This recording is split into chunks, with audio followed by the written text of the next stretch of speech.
Kita seharusnya percaya kepada Yesus Kristus untuk keselamatan kita, daripada kita mempercayai kemampuan diri sendiri untuk mentaati ketentuan hukum Musa. Selamat datang di Jalan 66, program studi Alkitab yang bertujuan untuk mengurai teks pasal demi pasal dan memahami isinya. Kita akan belajar Alkitab bersama di bawah bimbingan Pak Yohanes, guru kita. Dan saya, Oti Priambodo, tuan rumah Anda. Kita kali ini sedang mengikuti seri tentang Kitab Keluaran. Setelah dibebaskan dari perbudakan di Mesir, bangsa Israel secara ajaib menyeberangi Laut Merah di tanah kering, berbaris melintasi padang gurun yang panas. Merasa lapar dan haus, lalu menyaksikan bagaimana Allah secara ajaib menyediakan kebutuhan mereka. Dan setelah berhasil bertahan melawan serangan pasukan Amalek, kini kita tiba di perhentian yang mungkin paling penting dalam perjalanan ini, Gunung Sinai. Nah, hari ini Pak Yohanes akan menyampaikan tema Perjanjian Hukum Taurat. Saudara yang dikasihi oleh Tuhan, kita sedang belajar bersama-sama dari Kitab Keluaran. Kita melihat bagaimana proses kehidupan bangsa Ibrani yang dipimpin oleh Musa keluar dari tanah perbudakan di Mesir. Sekarang kita sampai di pasal 19, kita akan melihat bagaimana orang-orang Ibrani tiba di kaki Gunung Sinai. Mari persiapkan diri saudara melihat bagian-bagian yang sudah ditetapkan di dalam kitab suci. Orang Israel berkemah di sana di depan gunung itu, lalu naiklah Musa menghadap Allah, dan Tuhan berseru dari gunung itu kepadanya, "Beginilah kau katakan kepada keturunan Yakub, dan kau beritakan kepada orang Israel, kamu sendiri telah melihat apa yang kulakukan kepada orang Mesir, dan bagaimana aku telah mendukung kamu di atas sayap Raja Wali dan membawa kamu kepadaku. Jadi sekarang jika kamu sungguh-sungguh mendengarkan firman-Ku dan berpegang pada perjanjian-Ku, maka kamu akan menjadi harta kesayangan-Ku sendiri dari antara segala bangsa, sebab akulah yang empunya seluruh bumi. Kamu akan menjadi bagiku kerajaan imam dan bangsa yang kudus. Inilah semuanya firman yang harus kau katakan kepada orang Israel." Lalu datanglah Musa dan memanggil para tua-tua bangsa itu dan membawa ke depan mereka segala firman yang diperintahkan Tuhan kepadanya. Seluruh bangsa itu menjawab bersama-sama, "Segala yang difirmankan Tuhan akan kami lakukan." Lalu Musa pun menyampaikan jawab bangsa itu kepada Tuhan. "Berfirmanlah Tuhan kepada Musa, sesungguhnya aku akan datang kepadamu dalam awan yang tebal, dengan maksud supaya dapat didengar oleh bangsa itu apabila aku berbicara dengan engkau, dan juga supaya mereka senantiasa percaya kepadamu." Saudara, ini tidak biasa ya, karena biasanya Tuhan berbicara kepada manusia melalui penglihatan atau mimpi, tetapi jarang sekali Ia berbicara langsung. Jadi kita lihat di sini Musa adalah sosok yang sangat istimewa di dalam rencana Tuhan. Lalu Musa memberitahukan perkataan bangsa itu kepada Tuhan. Berfirmanlah Tuhan kepada Musa, "Pergilah kepada bangsa itu, suruhlah mereka menguduskan diri pada hari ini dan besok, dan mereka harus mencuci pakaiannya. Menjelang hari ketiga mereka harus bersiap, sebab pada hari ketiga Tuhan akan turun di depan mata seluruh bangsa itu di Gunung Sinai. Sebab itu haruslah engkau memasang batas bagi bangsa itu berkeliling sambil berkata, jagalah baik-baik, jangan kamu mendaki gunung itu atau kena kepada kakinya. Sebab siapapun yang kena kepada gunung itu pastilah ia dihukum mati. Tangan seorang pun tidak boleh merabanya, sebab pastilah ia dilempari dengan batu atau dipanahi sampai mati. Baik binatang, baik manusia, ia tidak akan dibiarkan hidup.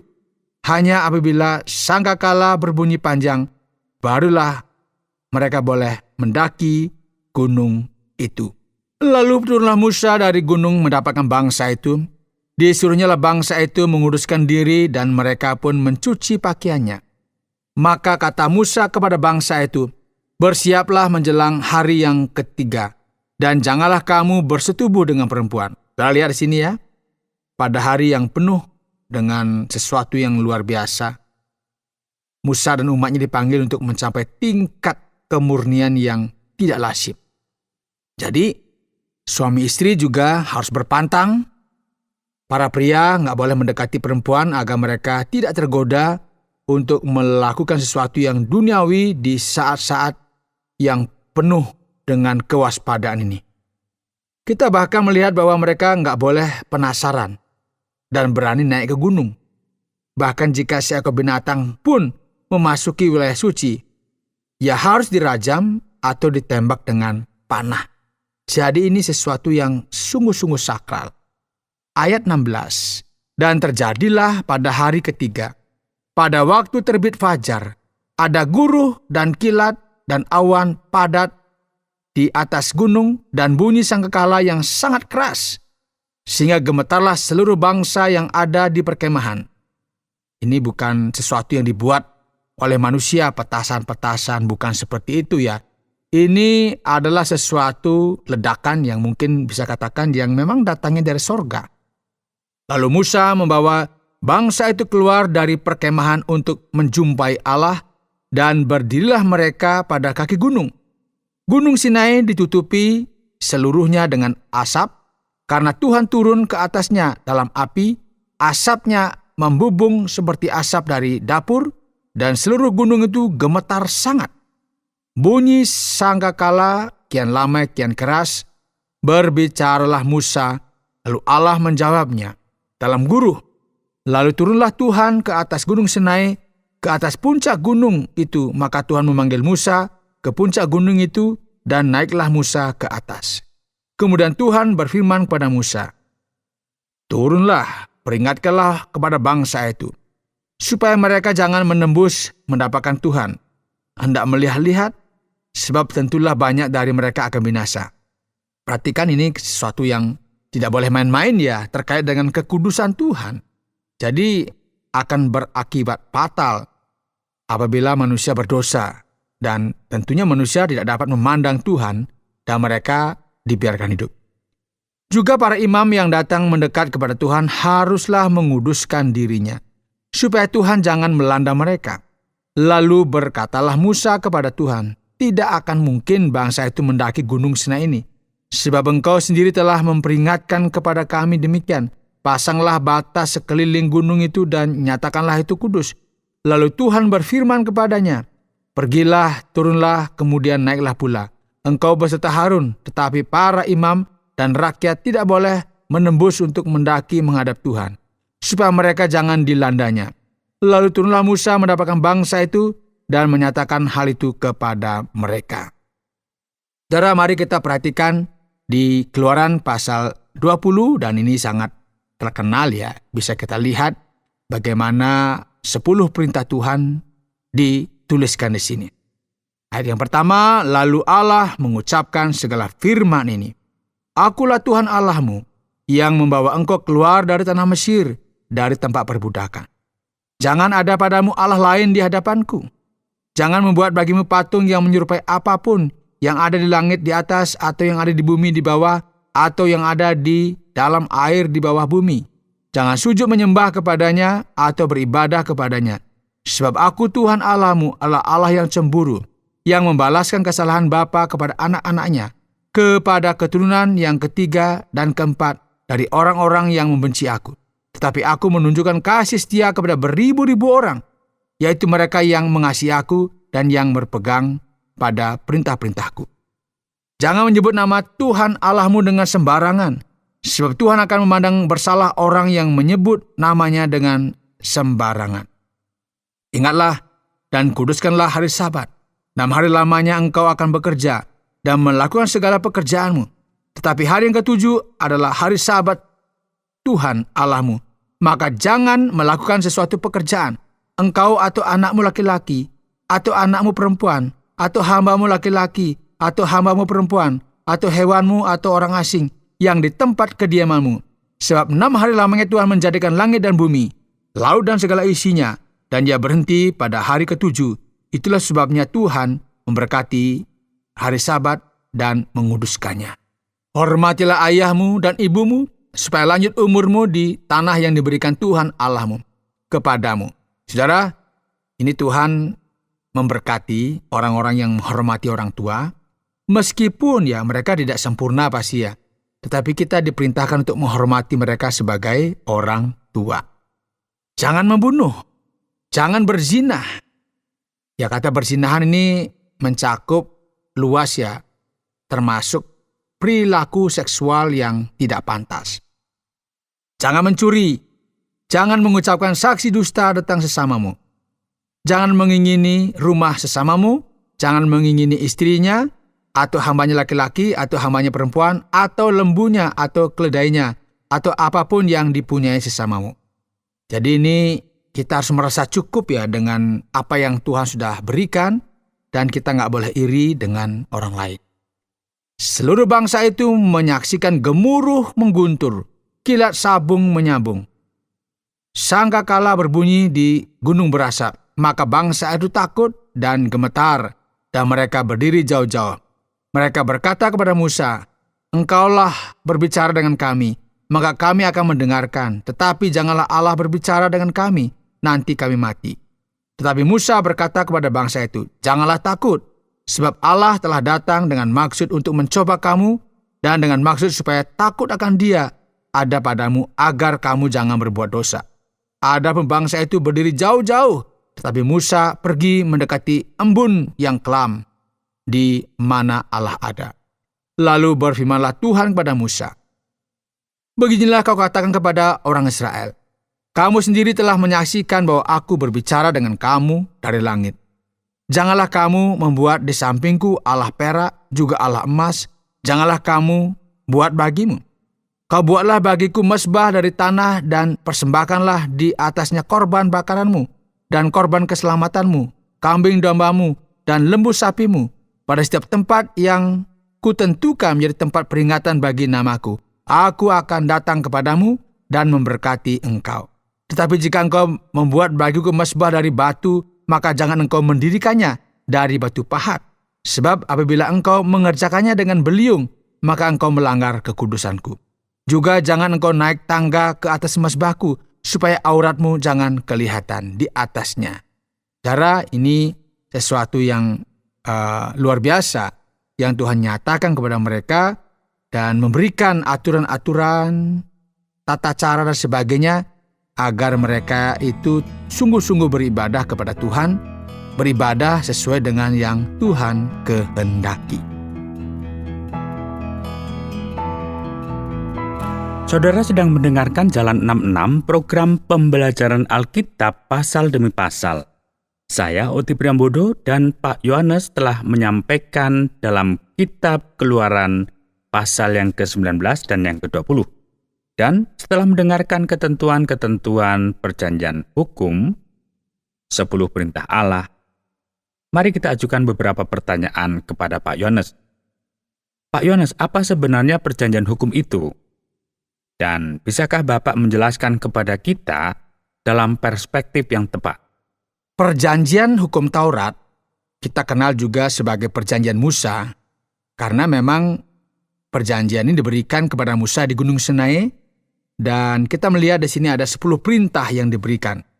Jadi 10 perintah ini merupakan standar tinggi hukum moral Allah yang berlaku sepanjang masa. Nah, saudara, setelah Adam jatuh ke dalam dosa, kita tidak mendapati lagi yang dinamakan standar tinggi Allah. Tetapi yang ada adalah kekuatan kita sendiri. Allah sendiri telah berkarya dalam kasih karunia untuk menebus umatnya. Nah, bagian kita adalah menanggapi dengan rasa syukur, kita percaya kepada Tuhan. Ingatlah bahwa Dia menebus umatnya dari Mesir. Kemudian Dia juga menuntut dari mereka ketaatan. Dia menyelamatkan dengan kasih karunia. Kemudian Dia juga meminta kita untuk taat kepadanya. Tidak ada orang berdosa yang dapat mentaati hukum Allah sepenuhnya untuk memperoleh keselamatan. Allah menyelamatkan kita, maka ketaatan kita adalah menerima kasih karunia Allah dengan penuh syukur. Orang percaya di dalam perjanjian lama itu diselamatkan oleh iman, sama seperti orang percaya di perjanjian baru. Jadi mereka memandang ke depan kepada Sang Mesias, Sang Penebus, sebagaimana kita hari ini memandang kembali kepada Yesus yang mati di atas kayu salib dan yang bangkit kembali. Dan kita harus paham, saudara, tujuan hukum Taurat adalah untuk menunjukkan kepada kita betapa jauhnya kita dari yang namanya kesempurnaan yang diminta oleh Allah. Dan kita harus ingat, kita harus datang kepada Sang Juru Selamat, yaitu Kristus yang telah mati menggantikan kita. Kita yang percaya kepadanya, kita akan menerima keselamatan. Apakah perjanjian hukum ini masih berlaku sampai sekarang, Pak Yohanes? Dan apakah kita masih harus menaati 10 perintah Allah? Nah, ini kita bisa jawab dengan iya dan tidak ya. Kok begitu? Ya, kita harus mentaati hukum Taurat karena hukum itu sempurna. Tetapi kita tidak bisa melakukannya dengan sempurna. Orang berdosa tidak dapat mentaati hukum Allah dengan sempurna. Hukum Taurat tidak berkuasa untuk mereformasi orang berdosa. Hukum Taurat tidak dapat menyelamatkan siapapun. Jadi hanya ada hukum di sana. Dan kita masing-masing dihukum sejak pertama kali kita berdosa. Satu dosa saja, saudara, sudah cukup untuk mengirim kita ke jurang maut. Itu seperti rambu batas kecepatan. Cukup satu, langsung dikirim ke jurang maut. Nah, batas kecepatan tidak memiliki kekuatan untuk memperlambat Anda jika Anda cenderung mengebut. Walaupun ada batas kecepatannya misalnya 80. Ini kita senang ngebut ya pasti sampai 120. Batas kecepatan hanya membuat Anda ditangkap jika Anda melebihi kecepatan itu. Nah, demikian pula ya saudara, perjanjian yang kita sebut dengan hukum Taurat yang diberikan di Gunung Sinai tidak akan bisa mengubah hati kita. Perjanjian itu hanya dapat menghukum kita ketika kita gagal mentaatinya. Nah, perjanjian itu perlu diganti dengan perjanjian yang lebih baik. Disinilah Kristus hadir. Ia datang ke bumi, dia lahir dari seorang perawan yang bernama Maria. Dia menjalani ketentuan-ketentuan perjanjian hukum dengan sempurna demi kita, dan kemudian di akhir pelayanannya di bumi, dia menyerahkan dirinya, dipukuli di salib, dan mati di atas kayu salib. Seperti seekor domba kurban dipersembahkan di altar. Bukan untuk dosanya, bukan, tetapi untuk dosa kita. Jadi perjanjian hukum Taurat adalah standar Allah. Tetapi apakah kita masih berada di bawah perjanjian hukum Taurat? Tidak. Syukur kepada Tuhan ya, perjanjian itu telah diganti oleh perjanjian kasih karunia yang baru dan jauh lebih baik, yaitu melalui iman kepada Kristus Yesus. Namun, kalau hukum Taurat digantikan dengan perjanjian baru, apakah itu meniadakan 10 perintah Allah? Tentu tidak ya, 10 perintah Allah tidak pernah dibatalkan. Dosa dalam perjanjian lama tetaplah dosa hingga saat ini. Jika kita melanggar salah satu dari 10 perintah Allah itu adalah dosa. Bahkan setiap menit dalam hidup kita, ketika kita gagal mengasihi Allah dengan segenap hati dan pikiran kita, dan mengasihi sesama kita sebagaimana kita mengasihi diri sendiri, kita melanggar hukum. Namun, ketika kita mengakui kegagalan kita dan percaya kepada Tuhan Yesus Kristus, darah penebusannya akan menutupi kita. Bahkan lebih dari itu, saudara, ketika Roh Kristus memerintah di dalam hidup kita, Allah memberi kepada kita yang dinamakan dengan hati yang baru. Hukum moral Allah tertulis sekarang di dalam hati kita. Dan kita melakukan hal yang benar karena kita ingin. Bukan hanya karena hukum itu tertulis di batu. Jadi kita sekarang hukum itu ada di dalam hati kita. Bukan karena kita melihat ada hukum yang dicatat, dicetak, ditulis di loh batu itu. Bukan seperti itu. Karena Roh Kudus sudah memimpin kehidupan kita. Sehingga sekarang kita mengingini apa yang disebut dengan yang benar, yang sesuai dengan standar Allah itu. Namun secara teori Pak Yohanes, bukankah mungkin untuk masuk surga dengan menaati 10 perintah Allah? Secara teori nggak berhasil ya. Untuk bisa masuk ke surga dengan mentaati 10 perintah Allah, kita harus mentaati seluruh hukum dengan sempurna dari lahir sampai mati. Kira-kira bisa? Pasti nggak bisa. Yesus bahkan merangkum daftar itu menjadi 2 perintah utama yang menjadi dasar bagi perintah-perintah lainnya. Yaitu apa? Kasihilah Tuhan Allahmu dengan segenap hatimu, dengan segenap jiwamu, dengan segenap akal budimu, dan kasihilah sesamamu manusia seperti dirimu sendiri. Pertanyaannya, siapa di antara kita yang dapat mengatakan bahwa kita telah mentaati hal-hal itu? Ada? Pasti tidak. Kristus mentaati hukum Taurat bagi kita dan menebus kita dengan darahnya. Jadi, hanya iman kepadanya yang dapat menyelamatkan kita. Setelah Pak Yohanes menyebutkan Sabat, yang merupakan hari ke-7 dalam seminggu. Nah, bukankah seharusnya kebaktian gereja diadakan pada hari Sabtu, bukan pada hari Minggu? Ya, ini pertanyaan yang kita pertanyakan. Di sepanjang sejarah gereja, terdapat berbagai pandangan atau pendapat terkait dengan hal ini.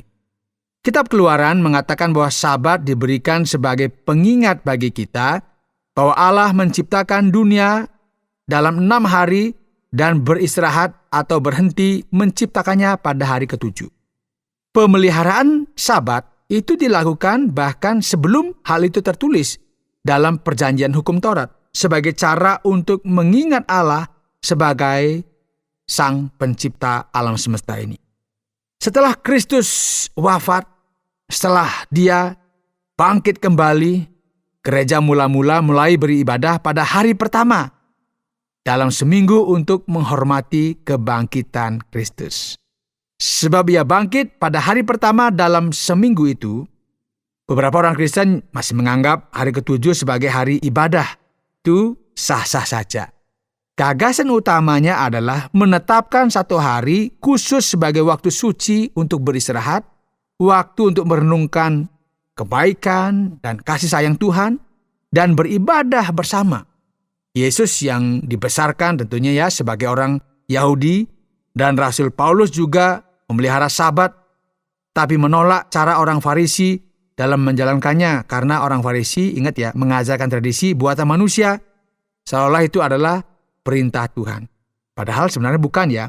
Misalnya ini contohnya mereka menyalahkan Kristus karena menyembuhkan seorang yang sakit pada hari Sabat. Seakan-akan itu adalah kejahatan yang mengerikan. Dan Yesus menegur mereka ya, karena mereka telah mengubah kasih karunia menjadi sistem pencatatan yang sangat ketat.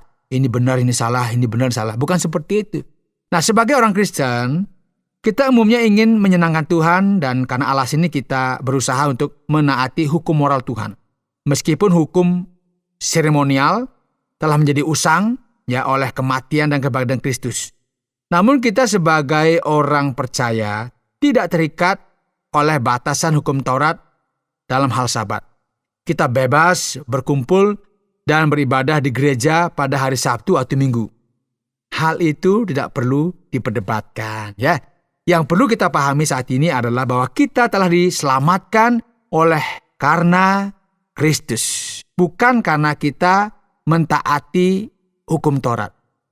Kristus yang menyelamatkan kita, Kristus yang sudah disalibkan dan Dia telah dibangkitkan, dan Dia yang menyelamatkan kita. Bukan karena kita, luar biasa, saya mampu kok menjalankan seluruh hukum Taurat. Tidak ada orang yang mampu.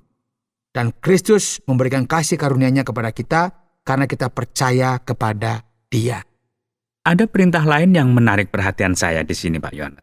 Jangan membunuh. Beberapa orang mengartikannya bahwa kita tidak boleh bergabung dengan tentara atau membela diri. Ya, ini perintah merujuk kepada pembunuhan manusia yang disengaja ya.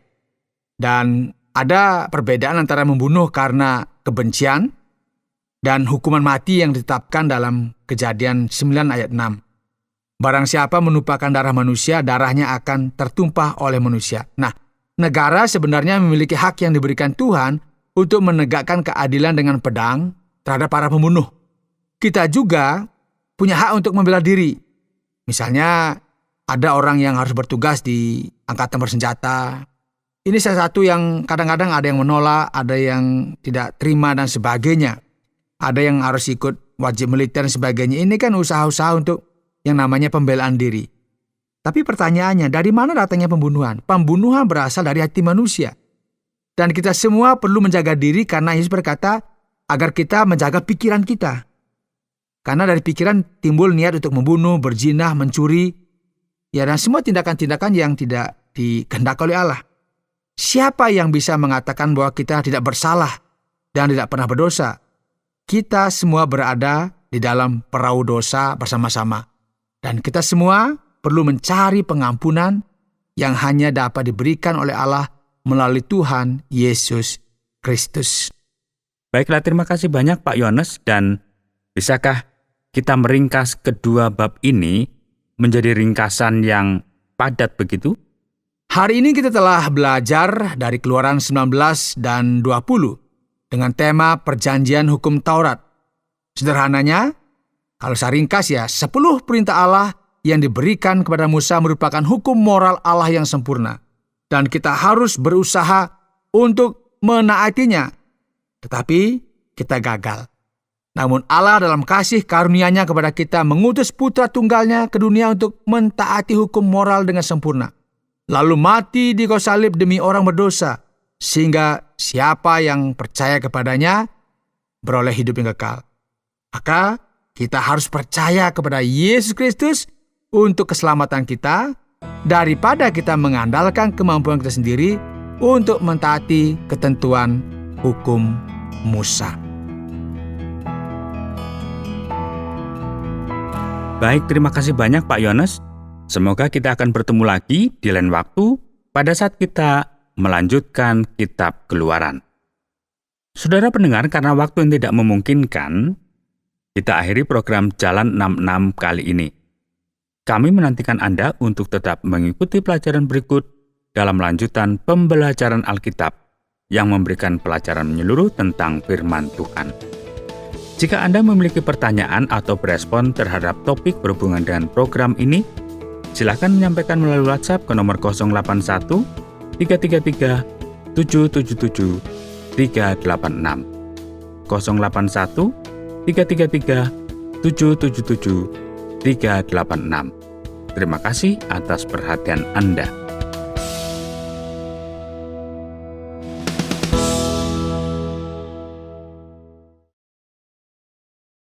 Terima kasih Anda sudah mengikuti program kami. Jika Anda diberkati, jangan lupa like, komen, dan share supaya Anda tidak ketinggalan setiap program terbaru kami. Jangan lupa juga untuk subscribe channelnya dan nyalakan loncengnya. Jika Anda ingin mendukung pelayanan kami, bisa melalui rekening kami berikut ini atau menghubungi kami di sini.